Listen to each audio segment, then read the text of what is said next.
السلام علیکم، میرا نام ملک عمر نواز ہے اور آپ دیکھ رہے ہیں ملک عمر یوٹیوب چینل۔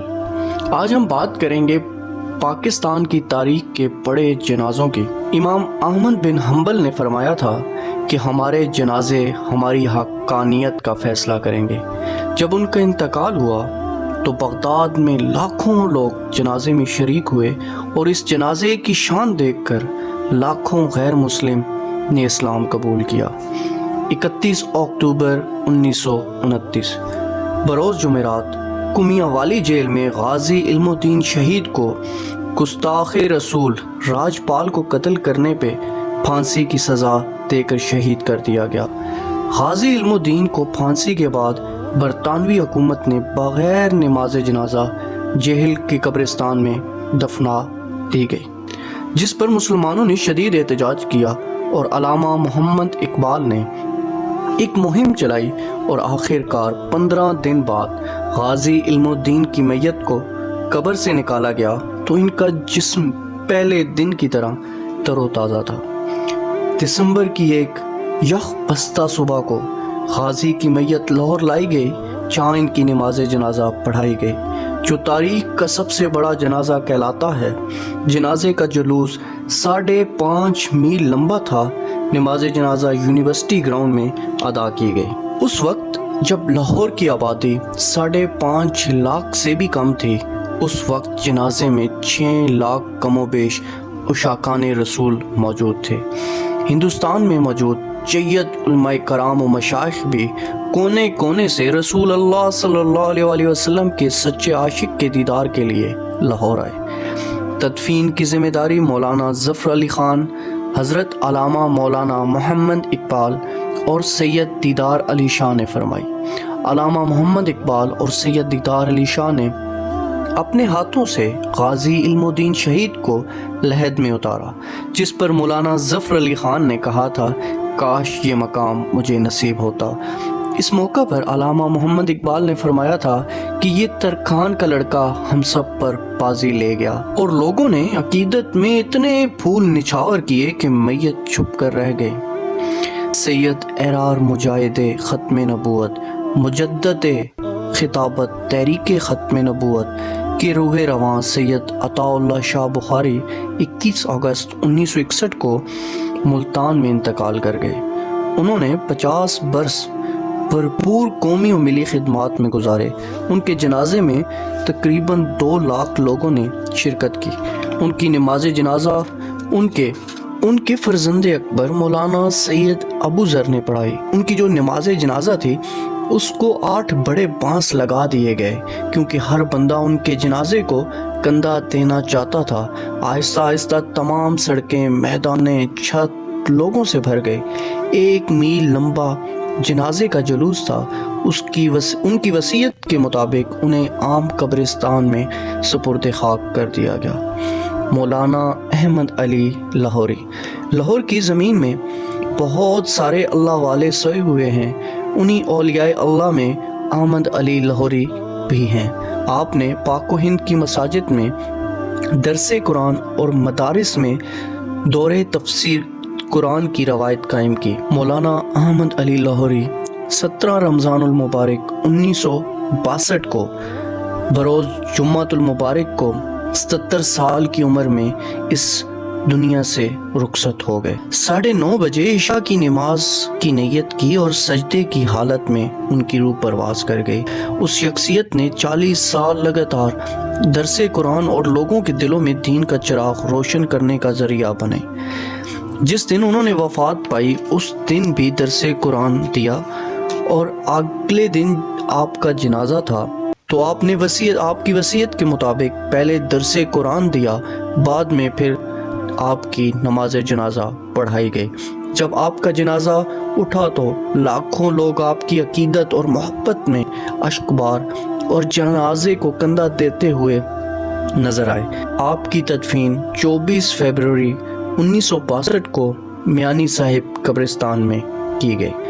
جنرل محمد ضیاء الحق کا جنازہ 19 اگست 1988 کو شاہ فیصل مسجد میں ادا کیا گیا۔ جنرل ضیاء الحق اپنی موت کے وقت پاکستان کے وزیر اعظم اور چیف آف آرمی سٹاف بھی تھے۔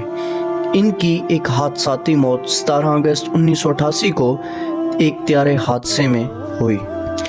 جنرل ضیاء الحق کا جنازہ بر صغیر پاک و ہند کی عظیم ترین جنازوں میں سے ایک تھا۔ خلق خدا اس طرح ٹوٹ کر امڈی کہ دانشور حیرت زدہ ہو گئے۔ ان کے جنازے میں لوگ زبردستی نہیں بلائے گئے تھے، بلکہ ضیاء صاحب کی محبت انہیں کھینچ لائی تھی۔ جنرل ضیاء الحق کے جنازے میں لاکھوں پاکستانی اور کئی کلومیٹر لمبی صفیں تھیں۔ تمام عشاقان مصطفیٰ نے اپنے اشک پار آنکھوں سے ضیاء الحق کو الوداع کی۔ مرحوم کو فوجی اعزاز کے ساتھ اسلام آباد کی وسط اور مارگلہ کی پہاڑیوں کے دامن میں واقع عالی شان مسجد فیصل کے وسیع و عریض احاطے میں دفن کر دیا گیا۔ تدفین کے وقت بڑے جذباتی مناظر دیکھنے میں آئے۔ 21 توپوں کی سلامی دی گئی اور مارگلہ کی پہاڑیاں توپوں کی گونج سے لرز اٹھی۔ تو عین انہی لمحات میں ان سپاہیوں نے لحد میں اتارا جن پر ضیاء الحق صاحب نے 21 برس کمانڈ کرنے کا شرف حاصل کیا تھا۔ غازی ممتاز قادری۔ غازی ممتاز قادری جو کہ سلمان تاثیر قتل کیس میں 29 فروری 2016 کو سزائے موت دی گئی۔ شہادت کے دوسرے دن 1 مارچ 2016 بروز منگل لیاقت باغ راولپنڈی میں لاکھوں عشاقان رسول اور تمام مکاتب فکر کے لوگوں کی ایک بہت بڑی تعداد نے غازی ممتاز حسین قادری کی نماز جنازہ ادا کی۔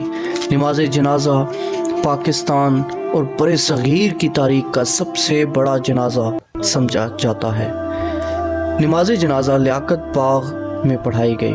لاکھوں لوگوں نے نماز جنازہ پڑھی۔ لاکھوں کی تعداد میں لوگ پنڈال کے اندر اور باہر موجود تھے۔ تمام لوگ ذکر الہی اور درود شریف پڑھتے نظر آ رہے تھے اور مختلف سیاسی اور سماجی اور مذہبی لوگوں نے شرکت کی اور لاکھوں لوگ قافلوں کی صورت میں جنازے میں شرکت کے لیے لیاقت باغ پہنچے اور وہاں پہ بہت بڑے بڑے بزرگ، بہت بڑے بڑے اللہ کے ولی یہ کہہ رہے تھے کہ آج ہم بھی ایک عاشق رسول کا جنازہ پڑھیں گے تو ہماری بھی بخشش ہو جائے گی۔ ممتاز قادری کے جنازے میں تا حد نگاہ لوگوں کا جمع غفیر تھا۔ میت کے ہمراہ لوگ پیدل سفر کر رہے تھے۔ 22 منٹوں کا سفر گھنٹوں میں طے کیا گیا۔ بلا شبہ ممتاز قادری کا جنازہ پاکستان اور بر صغیر کا سب سے بڑا جنازہ تھا۔ پاکستان کے نامور نعت خوان جنید جمشید 7 دسمبر 2016 کو چترال سے اسلام آباد آتے ہوئے طیارے حادثے میں شہید ہو گئے۔ جنید جمشید کی میت ایئر فورس کے خصوصی طیارے نے کراچی پہنچائی جہاں ان کی نماز جنازہ ادا کی گئی۔ ان کی میت کو پاکستان کے قومی پرچم میں لپیٹا گیا تھا۔ جنازے سے پہلے ایئر فورس نے گارڈ آف آنر پیش کیا۔ جنید جمشید کی نماز جنازہ میں لاکھوں لوگوں نے شرکت کی اور کراچی کی تاریخ کا سب سے بڑا جنازہ ان کا کہا جاتا ہے۔ لوگوں کی بڑی تعداد صبح سے ہی جنازہ گاہ پہنچ چکی تھی۔ گراؤنڈ کی ہر طرف ہی لوگ نظر آ رہے تھے۔ نماز جنازہ میں ہر مکاتب فکر کے لوگ شامل تھے۔ نماز جنازہ کے بعد جنید جمشید کی میت کو جامعہ دارالعلوم کراچی میں سپرد خاک کر دیا گیا۔ مولانا عبدالوہاب تبلیغی جماعت کے تیسرے امیر تھے۔ تبلیغی جماعت کا حصہ بن کر 80 سال دعوت تبلیغ میں گزارنے والے مولانا عبدالوہاب المعروف حاجی عبدالوہاب نومبر 2018 کو طویل علالت کے بعد 96 برس کی عمر میں انتقال کر گئے۔ 20 برس سے ویل چیئر پر آئے اور دمے جیسی موذی مرض کے باوجود حاجی عبدالوہاب نے آخری سانس تک شرعی احکامات کی پاسداری کو مقدم رکھا۔ ان کے انتقال کی خبر سنتے ہی لاکھوں لوگ پاکستان اور پاکستان کے باہر سے رائیونٹ اکٹھا ہونا شروع ہو گئے اور دیکھتے ہی دیکھتے رائیونٹ لاکھوں لوگوں سے بھر گیا۔ مولانا عبدالوہاب کا جنازہ مولانا نظر الدین نے پڑھایا جو کہ مولانا عبدالوہاب کی وصیت کے مطابق تبلیغی جماعت کے نئے امیر بنے۔ آہوں اور سسکیوں اور ذکر کے ساتھ لاکھوں لوگوں نے نماز جنازہ ادا کی۔ رائیونٹ جہاں 12 لاکھ لوگوں کی گنجائش تھی وہاں جہاں دیکھیں سر ہی سر نظر آ رہے تھے۔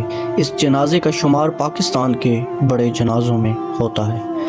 تحریک لبیک کے سربراہ علامہ خادم حسین رضوی رحمۃ اللہ علیہ کی نماز جنازہ مینار پاکستان گراؤنڈ میں ادا کی گئی۔ ان کے جنازے کو لاہور اور پاکستان کی تاریخ کا سب سے بڑا جنازہ کہا جاتا ہے۔ علامہ خادم حسین رضوی ایک سچے عاشق رسول اور ختم نبوت پہ ان کا بہت ہی مضبوط سٹینڈ رہا ہے۔ ان کی پوری زندگی ناموس رسالت اور ختم نبوت پر ہی گزری۔ علامہ خادم حسین رضوی کی میت صبح 9 بجے ان کے گھر سے روانہ ہوئی، جو عقیدت مندوں اور رش کی وجہ سے 4 گھنٹے بعد آبادی چوک پہنچا دی گئی۔ لوگوں کی رش کی وجہ سے میت کو مینار پاکستان گراؤنڈ نہ لے جایا جا سکا۔ ان کی ایمبولینس کو آزادی چوک فلائی اوور کے اوپر ہی کھڑا کر کے نماز جنازہ ادا کر دی گئی۔ ان کی نماز جنازہ ان کے صاحبزادے سعد نے ادا کی۔ علامہ خادم حسین رضوی رحمۃ اللہ علیہ کا اس دنیا سے رخصت ہو جانا مسلمانوں کے لیے بہت ہی بڑا نقصان تھا۔ فی امان اللہ، اللہ حافظ۔